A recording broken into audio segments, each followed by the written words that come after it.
Good morning. We are the student of class 9D. Today we are stand here to present our mathematics project, which is a geometrical part. And with my hardworking co-partner Tejashwi, Pradevshri, and Vartika. So, firstly, this is the types of angle, and this is the acute angle, which is less than 60 degree, and right angle, which is exactly equal to 90 degree, and this is obtuse angle, which is greater than 90 degree, and this is a straight angle, which is exactly equal to 180 degree, and this is a linear pair. When two lines intersect each other, the angle form the sum of two angles is called 180 degree, and the sum of four angles is 360 degree.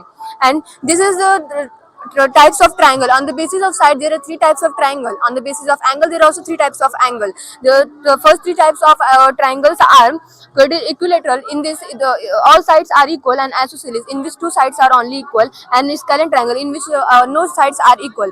And the acute angle, which is which is less than 90 degree, and the right angle, which is equal to 90 degree, and obtuse angle, which is greater than 90 degree. And the last one, and the next one is graph. There are we draw six types of graph. First is histogram, line graph, pie chart, pictograph, and bar graph, and tally marks. And all this used in our daily life, like when we in cricket match to show the wickets, and in economics we show the share market.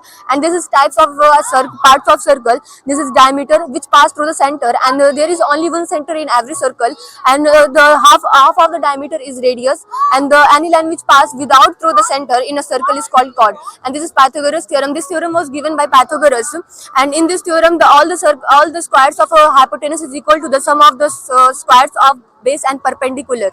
And this is some shapes of 3D dimensional shapes, just like the sphere, cube, cone, cylinder, and hemisphere with their volumes. Thank you.